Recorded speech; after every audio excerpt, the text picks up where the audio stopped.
រត់បានคล้ายទៅជាកីឡាដ៏ពេញនិយមនៅប្រទេសបារាំងគេប៉ាន់ប្រមាណថាមានពលរដ្ឋប្រមាណ15លាននាក់ប្រកាន់ខ្ជាប់ការហាត់ប្រាណធ្វើកីឡាដោយរត់ក្នុងនោះ1/3បានចូលរួមប្រកួតរត់ប្រណាំងទៀតផងពេញនិយមខ្លាំងរហូតអ្នកដែលចូលចិត្តរត់មានគំនិតចង់ចូលរួមរត់ម៉ារ៉ាតុងដែលមានចម្ងាយ42គីឡូម៉ែត្រជាងឯណោះនាឱកាសទិវាពិភពលោកនៃការរត់ដែលប្រារព្ធធ្វើជារៀងរាល់ថ្ងៃពុធដំបូងគេនៃខែមិថុនាពលគឺត្រូវនឹងថ្ងៃពុធទី7មិថុនាឆ្នាំ2023នេះវិជ្ជបណ្ឌិតផ្នែកកីឡា Jean-Marc Sen សូមចូលខ្លួនមកផ្ដល់ដំបូន្មានខ្លះដើម្បីលើកទឹកចិត្តឲ្យអស់លោកអ្នកនាងចង់ចាប់ផ្ដើមធ្វើសកម្មភាពកីឡាផ្នែករត់តែជាបឋមហេតុអ្វីបានជាយើងគួរតែជ្រើសរើសកីឡារត់ Eh bien, d'abord, on peut dire que c'est pratique de faire de la course à pied, parce qu'on peut en faire à peu près partout. ជាបឋមការរត់គឺជាកីឡាដ៏ងាយដែលគេអាចធ្វើនៅគ្រប់ទិសទីនៅក្នុងទីក្រុងនៅតាមទីធម្មជាតិឬនៅលើម៉ាស៊ីនក្នុងសាលហាត់ប្រាណឬនៅផ្ទះជាដើមរត់នៅខាងក្រៅមើលគេមើលឯងព្រឹកក៏បានល្ងាចក៏បានតាមតែកាលវិភាគការងារអនុញ្ញាតទី2ការរត់គឺជាកីឡាដែលចំណាយប្រាក់តិចបំផុតមិនថ្លៃដូចទៅចុះឈ្មោះហាត់ប្រាណនៅក្នុងក្លឹបមានតែស្បែកជើងមួយគូរួចរត់ចេញទៅតែម្នាក់ឯងយ៉ាងឯករាជ្យទី3គឺសុខភាពរត់មានគុណប្រយោជន៍ច្រើនសម្រាប់សុខភាពយើងព្រោះវាជួយបំពន់ការលូតលាស់នៃឆ្អឹងនិងជួយការពារកុំឲ្យមានជំងឺពុកឆ្អឹងជួយពង្រឹងសាច់ដុំបេះដូងជួយឈាមឲ្យមានចរន្តប្រសើរឡើងនិងបញ្ចុះហានិភ័យកើតជំងឺលើសឈាមរត់អាចពន្លឿនការបញ្ចេញថាមពលដែលជាមធ្យោបាយដ៏ល្អប្រសើរសម្រាប់ដុតបំផ្លាញខ្លាញ់នៅក្នុងខ្លួនរត់អាចជួយបញ្ចុះកម្រិតជាតិខ្លាញ់មិនល្អនៅក្នុងឈាមតែវាបង្កើនបរិមាណកូលេស្តេរ៉ុលល្អទៅវិញអត្រាជាតិស្ករនៅក្នុងឈាមក៏អាចចុះដែរព្រោះការរត់ជួយដាស់កោសិកាអាំងស៊ូលីនឲ្យមានដំណើរការល្អនិងជួយការពារមិនឲ្យមានជំងឺទឹកនោមផ្អែមរត់អាចជួយទប់ស្កាត់អាការៈ stress និងជំងឺបាក់ទឹកចិត្តបានប្រកបដោយប្រសិទ្ធភាពព្រោះវាមានការបញ្ចេញអុកម៉ូន endorphin នៅពេលយើងប្រឹងបញ្ចេញកម្លាំងជាសរុបទៅគេមើលឃើញតែអំពីគុណប្រយោជន៍នៃការហាត់ប្រាណដោយការរត់ Tout ça parce qu'on sécrète plein d'endorphines pendant l'effort. Donc tout ça c'est formidable. Finalement, il y a presque que des bienfaits à l'activité de la course à pied. មូលហេតុល្អមានច្រើនដែលគួរតែយើងចាប់ផ្ដើមរត់ក៏ប៉ុន្តែទន្ទឹមនឹងគុណសម្បត្តិដ៏ច្រើនដែលលោកវិជ្ជបណ្ឌិត Jean-Marc Sen បានរៀបរាប់ខាងលើមានជំនឿដែលយល់ថា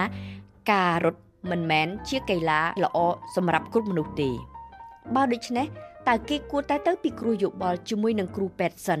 មុននឹងចាប់ផ្ដើមធ្វើសកម្មភាពកីឡារត់ឬក៏យ៉ាងណាលោកវិជ្ជបណ្ឌិត Jean-Marc Sen សូមផ្ដល់ចម្លើយដែលបែងចែកមនុស្សជាពីរក្រុមប្រសិនបើអ្នកមានអាយុក្រោម40ឆ្នាំគ្មានប្រវត្តិសុខភាពមិនល្អមិនធ្លាប់មានជំងឺគ្មានក្រុមគ្រួសារស្លាប់ភ្លាមក្នុងវ័យក្មេងហើយអ្នកមានអារម្មណ៍ជាធម្មតាសុខភាពក៏មាំទាំមានអនាម័យក្នុងការរស់នៅល្អសូមជ្រើសរើសធ្វើកីឡារត់ដោយសម្រួលចុះមិនចាំបាច់ទៅពិគ្រោះយោបល់ជាមួយគ្រូពេទ្យជាស្វ័យប្រវត្តិទេក៏ប៉ុន្តែប្រសិនបើអ្នកមានអាយុលើសពី40ឆ្នាំទៅហើយយកល្អគួរតែទៅឆ្លងយោបល់ជាមួយគ្រូពេទ្យសិនដើម្បីឆ្លៀតឱកាសនេះទៅត្រួតពិនិត្យសុខភាពជាទូទៅតែម្ដងជាពិសេសទៅឆែកមើលសុខភាពបេះដូងនិងសរសៃឈាមបេះដូងពេលនោះគ្រូពេទ្យអាចវាយតម្លៃអំពីហានិភ័យសុខភាពសន្លាក់ដូចជាជង្គង់ចង្កេះនិងប្រព័ន្ធសរសៃឈាមបេះដូងរោគមើលក្រែងមានជំងឺខ្លាញ់ក្នុងឈាមកូលេស្តេរ៉ុលឬក៏ជំងឺមានសម្ពាធ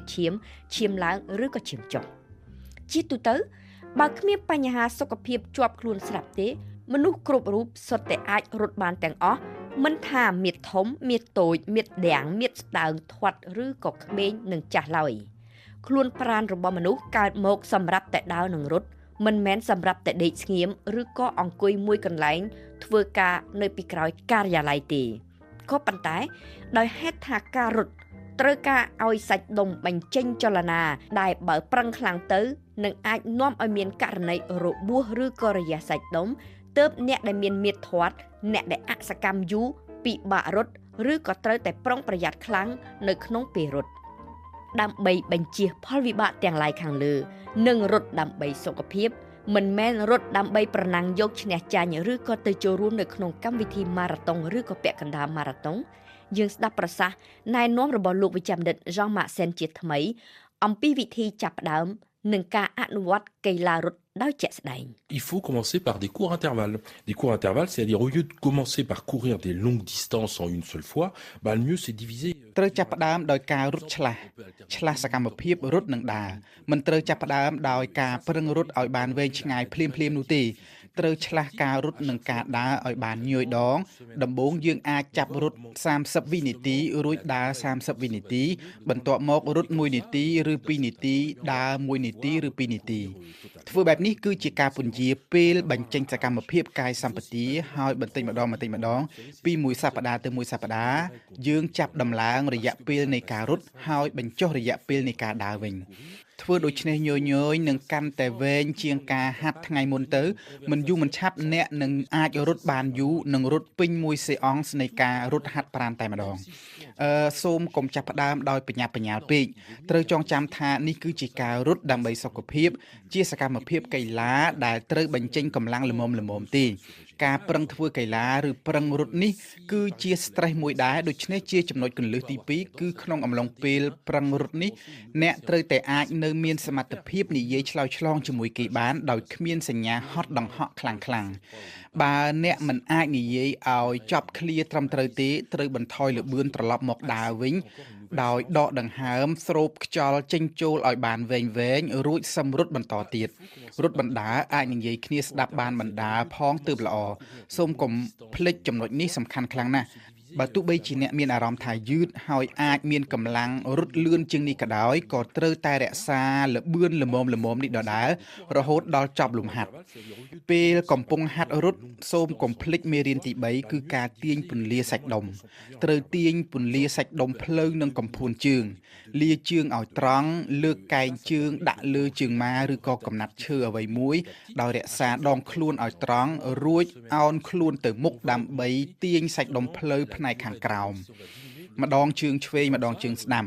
ឈរឲ្យត្រង់យកដៃកាន់ខ្មងបាតជើងបត់ឲ្យទល់នឹងកំពែគូតម្ដងឆ្វេងម្ដងស្ដាំជាដើមឡាក់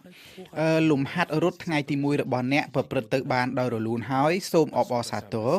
អ្នកក៏សប្បាយចិត្តណាស់ដែរនិងមានអារម្មណ៍ថាចង់រត់ទៀតតែកុំទាន់អាលទៅស្អែកភ្លាមអីត្រូវទុកពេលឲ្យសាច់ដុំបានសម្រាកយ៉ាងហោចក៏មួយថ្ងៃសិនដែរសឹមទៅហាត់រត់ម្ដងទៀតដើម្បីយើងអាចទាញផលល្អពីការប្រឹងធ្វើកីឡាផងនិងធានាសុវត្ថិភាពមិនប្រែក្លាយកីឡាទៅជាគ្រោះថ្នាក់ជាយថាហេតុណាមួយផងដំបូងគួរតែដាក់កម្មវិធី2ឬ3ថ្ងៃបានរត់ម្ដងដើម្បីឲ្យសរីរាង្គកាយមានពេលសម្រាកនិងប្រមូលកម្លាំងឲ្យបានពេញលេញឡើងវិញសម្រាប់ទៅរត់ជាថ្មីម្ដងទៀត Il vaut mieux par exemple un jour sur 2 à ce moment-là le lendemain ou un jour sur 3 au départ laisser le corps vraiment récupérer des micro-traumatismes pour pouvoir justement accepter encore une nouvelle séance ensuite សូមអរគុណលោកវិជ្ជបណ្ឌិត Jean-Marc Sen ជាមួយនឹងសេចក្តីណែនាំនេះប្រិយមិត្តច្បាស់ជានឹងអាចចាប់ផ្ដើមរត់ប្រកបដោយសុវត្ថិភាពហើយនៅពេលដែលលោកអ្នកចាប់ផ្ដើមបានហើយវគ្គបន្តសូមចាប់ផ្ដើមគិតអំពីតិចនិចនៃការរត់ដើម្បីឲ្យសកម្មភាពកីឡារបស់អ្នកកាន់តែទាក់ទាញនិងត្រូវតាមក្បួនបច្ចេកទេស